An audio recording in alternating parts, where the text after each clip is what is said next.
आज हम क्लास 12 के फ़िज़िक्स के इम्पोर्टेंट न्यूमेरिकल्स को कवर करेंगे और इस वीडियो में हम तकरीबन 14 से 15 न्यूमेरिकल्स कवर करेंगे और इंशाल्लाह उसमें से 2 न्यूमेरिकल ज़रूर आएंगे।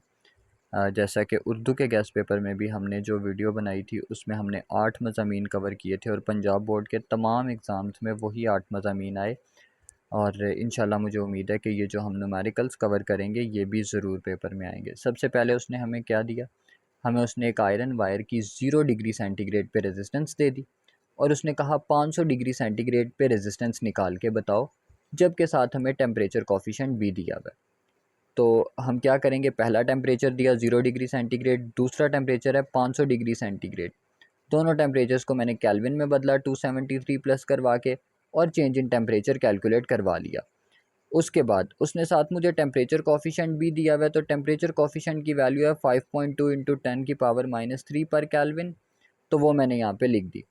अब मुझे निकालना क्या, मुझे रेजिस्टेंस एट 0 डिग्री दिया हुआ है, आप देख सकते हैं रेजिस्टेंस एट 0 डिग्री दिया हुआ है, और मुझे रेजिस्टेंस एट 500 डिग्री यानी एक ख़ास टेम्परेचर पे मौजूद रेजिस्टेंस निकालनी है। तो क्या करूँगा, मैं फार्मूला पुट करूँगा alpha equal R T minus R naught over R naught T. इसका क्या मतलब है, resistance at specific temperature, resistance at 0 degree, resistance at 0 degree और ये चेंज इन टेम्परेचर है। ये याद रखना, ये कोई एक टेम्परेचर नहीं है बल्कि चेंज इन टेम्परेचर है। चूँकि मुझे ख़ास टेम्परेचर पे मौजूद रेजिस्टेंस निकालनी है, मैंने R T minus R naught को एक साइड पे कर लिया। ये आर नोड टी इधर डिवाइड हो रहा था, उसको उधर भेज के मल्टीप्लाई, और आर नोड को कॉमन अंदर बचा अल्फ़ा टी प्लस 1। उसके बाद मैंने आर नोड की जगह आर नोड की वैल्यू, अल्फ़ा की जगह अल्फ़ा की वैल्यू, टेम्परेचर की जगह टेम्परेचर की वैल्यू +1। इसी तरह अब आप इसको कैलकुलेटर पे वैल्यू पुट करके इजीली सॉल्व कर सकते हैं। नेक्स्ट न्यूमेरिकल थोड़ा सा ट्रिकी है क्योंकि इसमें एक छोटी सी एंगल की ट्रिक आएगी, आपने उसको जहन में रखना। उसने कहा एक सर्कुलर कोयल है जिसके 15 टर्न्स हैं और उसका रेडियस है 2 सेंटीमीटर हर टर्न का। उसका जो प्लेन लाई करता है वो 40 डिग्री पे लाई करता है, और दो उसने हमें मैग्नेटिक फील्ड बता दी हैं, जो पहले 0.2 थी और बाद में जो मैग्नेटिक फील्ड है वो बढ़ के 0.5 हो गई, और उसको कितना टाइम लगा उस चेंज लाने में, 0.2 सेकेंड लगे। तो इंड्यूस्ड ईएमएफ की मैग्नीट्यूड को कैलकुलेट करें। सबसे पहले नंबर ऑफ टर्न्स कितने हैं, 15, हर टर्न का रेडियस कितना है 2 सेंटीमीटर, और उसको मीटर्स में कन्वर्ट किया तो कितना आ गया 0.02 मीटर। थीटा यानी एंगल कितना है 40 degree. Change in magnetic field कितना आया, पहली 0.2 थी फिर 0.5 हो गई, तो जाहिर सी बात है 0.3 का चेंज आया, और कितना टाइम लगा उसको चेंज लाने में, 0.2 सेकेंड का टाइम लगा। इंड्यूस्ड ईएमएफ का मैग्नीट्यूड कैलकुलेट करना, उसका फॉर्मूला होता है -n यानी number of turns delta phi over delta T. ये याद रखना है, हमें जो एंगल दिया हुआ है वो डेल्टा वो थीटा है, जबकि फार्मूला में जो यूज़ हो रहा है वो डेल्टा फाई है। डेल्टा फाई असल में किसके बराबर होता है, डेल्टा फाई असल में बराबर होता है बी ए कॉस थीटा के। अच्छा, अब आप कहेंगे कि चलो बी यानी चेंज इन मैग्नेटिक फील्ड तो हमारे पास मौजूद है, ये ए कॉस थीटा वाली चीज़ तो हमारे पास मौजूद नहीं है। सबसे पहले जो ए होता है यानी एरिया, वो पाई आर स्क्वायर के बराबर होता है, तो एरिया को मैंने पाई आर स्क्वायर के बराबर लिख देना है। और उसके बाद ये जो थीटा है ना, ये असल में एंगल होता है वेक्टर एरिया और मैग्नेटिक फील्ड के दरमियान। अब जो वेक्टर एरिया होता है ना वो 90 डिग्री होता है यानी नॉर्मल होता है, और नॉर्मल का मतलब है 90 डिग्री। तो वेक्टर एरिया असल में 90 डिग्री होता है, तो हमें जो थीटा दिया हुआ है हमें उसको पहले वेक्टर एरिया में से माइनस करना है, फिर हमारे पास उसकी वैल्यू डिराइव होगी। तो मैंने क्या किया, मैंने थीटा को 90 डिग्री माइनस 40 डिग्री करवाया, तो वो 50 डिग्री आ गया। अब मेरे पास सारी चीज़ें मौजूद हैं, नंबर ऑफ़ टर्न्स मौजूद है, मैग्नेटिक फील्ड मौजूद है जो कि चेंज है, एरिया यानी पाए 3.14 मैंने उसकी वैल्यू पुट कर दी, आर यानी 0.02 वो जो रेडियस हमें यहाँ पे दिया हुआ था वो पुट कर दिया, मल्टीप्लाई बाय कॉस, और थीटा जो मैंने यहाँ से वेक्टर में से माइनस करवा के लिया हुआ है वेक्टर एरिया में से, वो मैंने थीटा अपना पुट कर दिया, और नीचे टाइम की वैल्यू पुट कर दी। उसके बाद मैंने इस सबको सॉल्व करवा के मैग्नीट्यूड ऑफ इंड्यूस्ड ईएमएफ लिखवा लिया। नेक्स्ट क्वेश्चन बहुत सिंपल है, एक ट्रांजिस्टर दिया हुआ है जिसका कलेक्टर करंट है 10 मिली एम्पेयर, बेस करंट है 40 माइक्रो एम्पेयर, तो उसमें करंट गेन निकालना है। तो कलेक्टर करंट को शो करवाया IC से, बेस करंट को शो करवाया IB से, करंट गेन है बीटा IC ओवर IB के बराबर होता है, तो मैंने IC की जगह IC की वैल्यू, IB की जगह IB की वैल्यू, दोनों को कैलकुलेटर पे सॉल्व करवा के करंट गेन की वैल्यू निकाल ली। जब भी वो आपको कहे कि करंट गेन की वैल्यू निकालनी है तो हमेशा आपने क्या करना है, बीटा कैलकुलेट करना है, IC ओवर IB। तो इसी तरीके से IC की वैल्यू, IB की वैल्यू और इसी तरीके से वैल्यू पुट करके आंसर आ जाएगा। ये न्यूमेरिकल भी बहुत सिंपल है। आपको कॉम्पटन शिफ्ट कैलकुलेट करना है। कॉम्पटन शिफ्ट का फॉर्मूला बहुत आसान है, H over M not C 1 minus cos theta. कोई चीज़ भी इसमें प्रॉब्लम वाली नहीं है। H जो होता है वो प्लांक्स कांस्टेंट होता है, और इसी तरीके से M not mass of an electron होता है, C स्पीड ऑफ लाइट होता है, 1 minus cos theta, theta angle होता है। H की वैल्यू 6.63 इंटू 10 की power minus 34, mass of an electron 9.1 into 10 की power minus 31, C speed of light 3 into 10 की पावर 8, थीटा उसने में बताया हुआ है 85, वो थीटा की वैल्यू पुट कर दी और उसके बाद हमने इनको सॉल्व करवा के अपना आंसर कैलकुलेट करवा लेना है। ये न्यूमेरिकल बहुत इंपॉर्टेंट है। उसने हमें कहा दो चार्जेस हैं, Q1 और Q2। Q1 की वैल्यू है -1 इंटू 10 की पावर -6, Q2 की वैल्यू है 4 इंटू 10 की पावर -6, और उन दोनों के दरमियान 3 मीटर का फासला है। तो आप ज़ीरो फील्ड लोकेशन बताओगे। मान लें हमारे पास ये Q1 है, ये Q2 है। जो ज़ीरो फील्ड लोकेशन है वो मैंने इधर सपोज की हुई है। ज़ीरो फील्ड का मतलब है एक ऐसी जगह जहाँ पे दोनों चीज़ें, दोनों इलेक्ट्रिक फील्ड न्यूट्रल हो जाएंगी। अब Q1 से लेके ज़ीरो फील्ड तक का फासला मुझे नहीं पता, मैंने उसको सपोज कर लिया वो x है। Q1 और Q2 के दरमियान 3 मीटर का फासला है। अब अगर मुझे Q2 से ज़ीरो फील्ड तक जाना है तो मुझे 3 मीटर पहले चलना पड़ेगा, फिर x और चलना पड़ेगा। तो अगर मैं कहूँ कि Q2 से ज़ीरो फील्ड तक का क्या फासला है, तो आप कहेंगे 3 मीटर चलो, फिर x भी चलो, तो 3 प्लस x, जबकि Q1 से वो कितना है, सिर्फ x।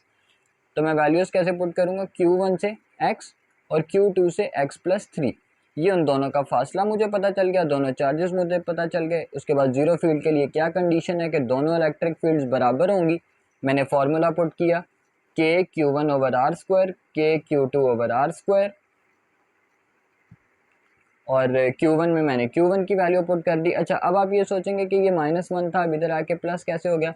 तो बेसिकली हमें इस फॉर्मूले में सिर्फ मैग्नीट्यूड पुट करना होता है, और मैग्नीट्यूड में हम नेगेटिव साइन को इनरोल नहीं करते, उसको पॉजिटिव लेके चलते हैं। और ये नेगेटिव पॉजिटिव असल में सिर्फ डायरेक्शंस को डिफाइन करते हैं। -1 इंटू 10 की पावर -6, और पहले चार्ज से कितना फासला था, x का फासला था। पहले चार्ज से जीरो फील्ड तक x का फासला था, और दूसरे चार्ज से x भी था और 3 भी था। तो k Q2 over R square, ये मैंने दूसरे वाले डिस्टेंस को पुट किया, और जो k था वो दोनों सेम होने की वजह से कट गया, 10 की पावर -6 भी सेम होने की वजह से कट गया। तो पीछे बचा 1 over x square, 4 over 3 plus x का स्क्वायर, मैंने दोनों साइड्स पे रूट लिया, 1 ओवर एक्स इसी तरीके से आ गया, और 4 2 का स्क्वायर होता है, 3 प्लस एक्स का भी स्क्वायर कैंसिल आउट हो गया। उसके बाद क्रॉस मल्टीप्लाई करके आप अपना आंसर कैलकुलेट कर सकते हैं। नेक्स्ट न्यूमेरिकल में उसने बोला कि एक प्रोटॉन को कितना तेज मूव करना है such that its magnetic force is equal to weight. सबसे पहले मुझे क्या दिया, एक मैग्नेटिक फील्ड दी हुई है, और मुझे प्रोटॉन की स्पीड मालूम करने का कहा गया। सबसे पहले उसने मैग्नेटिक फोर्स का फॉर्मूला देख ले, क्या होता है, QVB होता है, और उसने कहा कि मैग्नेटिक फोर्स जो है वो वेट के इक्वल है। तो जो मैग्नेटिक फोर्स है वो वेट के इक्वल होने की वजह से QVB equal to W, QVB equal to mg, क्योंकि वेट बराबर होता है mg के, और यहाँ से v इधर ही रहेगा, mg over QB formula ready हो गया। चूँकि वो एक प्रोटॉन के बारे में पूछ रहा है, तो प्रोटॉन का मास कितना होता है, 1.67 इंटू 10 की पावर -27, जी की वैल्यू कितनी होती है, 9.8, क्यू चार्ज एक प्रोटॉन पे कितना चार्ज होता है, 1.6 इंटू 10 की पावर -19, और बी यानी मैग्नेटिक फील्ड तो हमें सवाल में ही उसने दे दी है। ये मैंने सारी वैल्यूज़ पुट की और वी की वैल्यू कैलकुलेट करवा ली। नेक्स्ट न्यूमेरिकल एक रेजोनेंट फ्रीक्वेंसी पूछने का कहा गया, जबकि इंडक्टेंस दी हुई है 2.5H और कैपेसिटेंस दी हुई है 40 माइक्रोफैरड। तो क्या किया, सबसे पहले मैंने इंडक्टेंस पुट की जो कि L के बराबर होती है 2.5 माइक्रोफैरड, कैपेसिटेंस पुट की जो कि 40 माइक्रोफैरड है, और रेजोनेंट फ्रीक्वेंसी का फार्मूला क्या होता है 1/2 पाई एल सी। एल भी अपने पास मौजूद, सी भी अपने पास मौजूद, वैल्यूज़ पुट करके रेजोनेंट फ्रीक्वेंसी का आंसर निकाल लिया। इस न्यूमेरिकल में मैग्नेटिक फील्ड कैलकुलेट करनी है। एक पावर लाइन है जो कि 10 मीटर ऊंची है और 200 एम्पेयर का करंट कैरी करती है। तो मैंने उसकी सबसे पहले हाइट लिखी 10 मीटर और करंट लिख दिया यानी आई 200 एम्पेयर। मैग्नेटिक फील्ड का फॉर्मूला बहुत सिंपल है, B इक्वल म्यू नॉट, जिसको कहते हैं permeability of free space, I/2 pi R। Mu naught किसके बराबर होता है 4 पाई इंटू 10 की पावर -7, I 200, 2 पाई की वैल्यू 3.14 और R कितना था 10 मीटर, तो R की जगह 10 लिख दिया। ये म्यू नॉट किसके बराबर है 4 पाई इंटू 10 की पावर -7। इस सब को सॉल्व किया और ये हमारे पास मैग्नेटिक फील्ड का आंसर निकल आया। अगला न्यूमेरिकल, इसमें करंट और इंडक्टिव रिएक्टेंस निकालनी है, जबकि वोल्टेज दी हुई है 220 वोल्ट, इंडक्टेंस दी हुई है 10, फ्रीक्वेंसी दी हुई है 50 हर्ट्ज। सबसे पहले निकालना क्या है, इंडक्टिव रिएक्टेंस निकालनी है यानी XL और करंट निकालना है यानी I। तो इंडक्टिव रिएक्टेंस किसके बराबर है XL इक्वल 2 पाई FL। आप देखें सारा डाटा हमारे पास उसने गिवन डाटा में दिया हुआ है, वैल्यूज पुट की और आंसर। करंट निकालना है तो I इक्वल V/XL। तो XL असल में क्या है, XL यही है जो हम इंडक्टिव रिएक्टेंस निकाल के आए हैं। तो V की जगह V की वैल्यू जो कि 200 वोल्टेज दिया हुआ था और XL की जगह XL की वैल्यू जो कि हम अभी कैलकुलेट करवा के आए हैं। इस तरह हमारा न्यूमेरिकल सॉल्व हुआ। एक 1.25 सेंटीमीटर डायामीटर का सिलेंडर है जो कि कितना लोड कैरी कर रहा है 2500 kg लोड है उसके साथ, और हमें स्ट्रेस कैलकुलेट करना है यानी मास दिया हुआ है और डायामीटर दिया हुआ है। स्ट्रेस का फॉर्मूला होता है फोर्स ओवर एरिया। फोर्स किसके बराबर होती है वेट के, और वेट किसके बराबर होता है mg के। एरिया किसके बराबर है πr² के, लेकिन r की वैल्यू हमारे पास मौजूद नहीं है। मास भी मौजूद है, g हमें पता होता है 9.8 है और पाई भी पता है, लेकिन r नहीं पता। r की जगह डायामीटर पता है, तो रेडियस बराबर होता है डायामीटर को 2 से डिवाइड करने पे। तो मैं r की जगह क्या लिख सकता हूँ d/2 और एरिया यानी पाई। ये सबसे पहले मैं एरिया आराम से कैलकुलेट करूँगा, फिर इसको वैल्यू पुट कर दूँगा। तो मैंने क्या किया, मैंने 3.14 इंटू ये वैल्यूज़ पुट की, एरिया निकाल लिया और उसके बाद mg/a और अपनी वैल्यूज़ पुट की। मैस की वैल्यू 2500, जी की वैल्यू 9.8, एरिया में ऊपर निकाल आया हूँ, उसको पुट किया और आंसर निकाल लिया। एक 2x2 की रेक्टेंगुलर बार है आयरन की जो कि 40 सेंटीमीटर लंबी है, उसकी रेजिस्टेंस निकालनी है जबकि रेजिस्टिविटी हमें बताई हुई है। तो एरिया कितना है 2/2।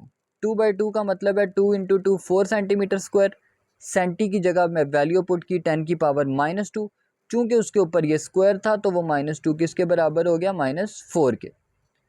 लेंथ कितनी दी हुई है 40 सेंटीमीटर, जिसको मीटर में कन्वर्ट किया तो कितना आ गया 0.4 मीटर।